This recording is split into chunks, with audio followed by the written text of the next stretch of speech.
Bueno, yo imagino que el premio es a una labor investigadora en el campo de la teledetección en los últimos 30 años. La teledetección es la observación de la Tierra desde satélite, sensores que se ubican a bordo de plataformas espaciales que nos permiten dar información de los objetos sobre la superficie terrestre, ya sea en función de la energía que emiten como que reflejan proveniente del Sol.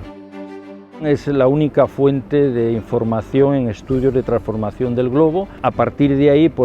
se pueden estimar las variables climáticas esenciales, que son aquellas variables que nos dan cuenta del estado de salud de nuestro planeta. No sé, pensemos por ejemplo en la temperatura de la superficie terrestre, la temperatura de la superficie del mar, la deforestación, la evapotranspiración de los cultivos, la isla de calor, la inercia térmica, etc. Nuestro planeta está sufriendo, desde la época industrial, está sufriendo, digamos, un exceso de gases de efecto invernadero debido fundamentalmente a las emisiones producidas por el hombre, a la quema de combustibles fósiles, y por tanto esto implica un aumento de las temperaturas que es palpable y que desde 1900 podemos cifrar en aproximadamente 1 grado, un aumento del nivel del mar que podemos cifrar en el orden de 20 centímetros desde el año 1900, desaparición, retraimiento de glaciares. Por lo tanto, estamos en un momento donde deberíamos cambiar la forma que tenemos de interaccionar con el mismo. Los datos están ahí, son hechos, no es una cuestión ideológica, no es una cuestión de debate. Estamos midiendo el aumento del nivel del mar, estamos midiendo el aumento de temperatura, estamos midiendo el aumento de dióxido de carbono. Pensemos que desde el año 1958, por ejemplo, la curva de Keeling en Mauna Loa medíamos 315 partes por millón en volumen de dióxido de carbono y estamos ya en más de 410. En teoría deberíamos estar reduciendo la contribución al contenido total en dióxido de carbono en la atmósfera, pero sin ir más lejos se ve claro que los últimos años han sido los más calurosos desde que tenemos registros. Lo que tenemos que hacer es, sobre todo, utilizar las energías renovables y eliminar en lo posible la contribución debida tanto a la economía del carbón como la economía del petróleo. Tenemos que actuar ya, es fundamental para dejar a las generaciones futuras un planeta habitable. El año pasado, del orden de 19 millones de personas tuvieron que emigrar debido a desastres naturales. Y la mayoría de estos habitantes que emigran lo son de países que no han contribuido a las emisiones. Por tanto, tenemos una responsabilidad ética. Estamos en un momento apasionante, es decir, la historia de la teledetección podemos fijarla que comienza en el año 1972 con el lanzamiento del satélite Landsat, el primer satélite de recursos naturales, y a partir de ahí hasta la actualidad ha habido una carrera en la búsqueda del píxel más pequeño, en la búsqueda de la repetitividad, de utilizar satélites y sensores con más bandas espectrales que nos den más información de la superficie terrestre. En la actualidad, por ejemplo, el programa Copernicus de la Unión Europea es un programa que pone a disposición del ciudadano y de la clase dirigente imágenes de satélite en tiempo real que nos muestran la necesidad de pensar en el medio ambiente. Por ejemplo, los satélites Sentinel, que son los centinelas del espacio, que de momento se han lanzado 7 desde el año 2014 y de aquí al 2027 se lanzarán 20 satélites más. Estos satélites nos permiten hacer estudios en atmósfera, en tierra, en seguridad, en clima y sobre todo en alertas meteorológicas. Hay distintas páginas web que se pueden consultar donde en tiempo real podemos ver, por ejemplo, las zonas quemadas y la extensión de las mismas, o las previsiones sobre la sequía, o se pueden ver también las previsiones sobre las inundaciones, o una vez estas se producen, evaluar estos efectos, así como evaluar los efectos de los terremotos, evaluar la cantidad de gases de efecto invernadero que hay en la atmósfera. Por ejemplo, se lanzó recientemente el satélite Sentinel-5P, que nos permite dar mapas de dióxido de nitrógeno, que nos permite dar mapas de ozonos y de otros gases, que creo que es una información muy útil y muy necesaria para tomar medidas. Para que las imágenes de satélite tengan la precisión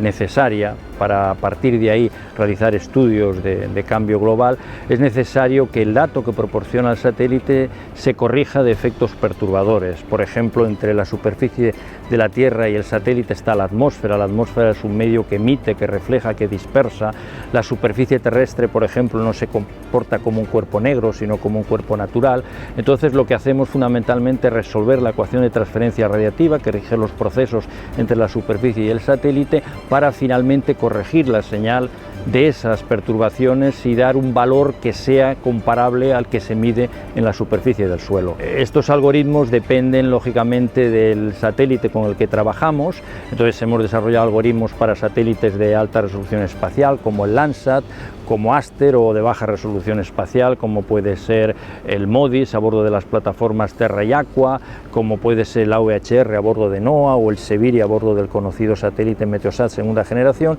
y seguimos en la actualidad desarrollando algoritmos sobre todo para nuevas misiones futuras en las que estamos participando, fundamentalmente en un satélite de alta resolución en el térmico, que es el LSTM, que posiblemente formará parte de la constelación Sentinel y será, si todo sigue como en la actualidad, el Sentinel-8.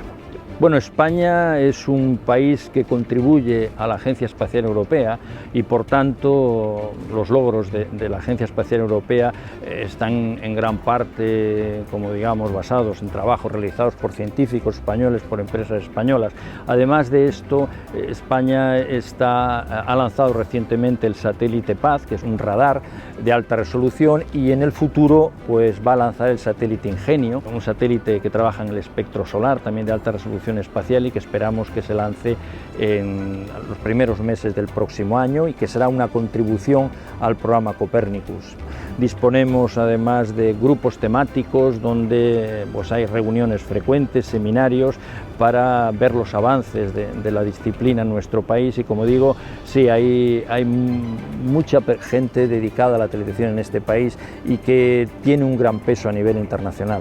Aquí, por ejemplo, la Universidad de Valencia, en el laboratorio de procesado de imágenes, donde está la unidad de cambio global, pues hay otros grupos de trabajo y los coordinadores de estos grupos dirigen proyectos de satélites futuros, por ejemplo, dentro del programa Explorer de la Agencia Espacial Europea, como es el proyecto FLES, y por tanto yo considero que el nivel actual de la teledetección en España, desde el punto de vista científico,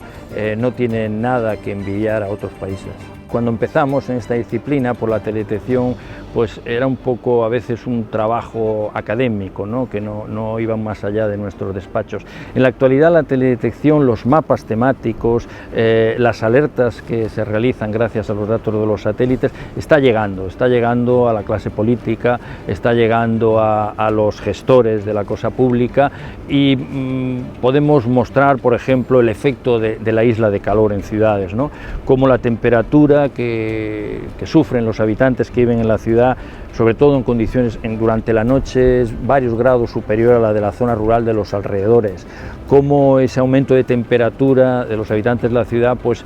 quiere decir que ese habitante ya está sufriendo, digamos, el incremento de temperatura que predice el cambio climático. Cómo los datos de teledetección deberían utilizarse para una planificación urbanística futura. Yo creo que estamos en una época, y gracias sobre todo, como decía antes, al programa Copernicus, y donde la teledetección ha alcanzado una madurez suficiente para mostrar que los resultados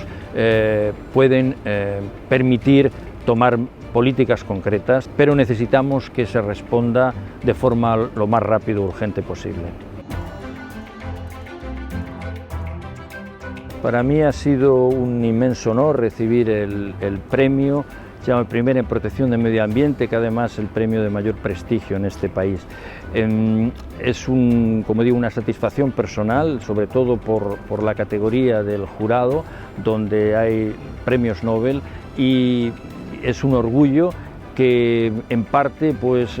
genera una gran responsabilidad de ser más autoexigentes si cabe en el futuro. Bueno, yo espero que de aquí a que en los próximos 10 años seamos capaces de implementar la transición energética, seamos capaces de reducir de forma clara las emisiones de gases de efecto invernadero a la atmósfera,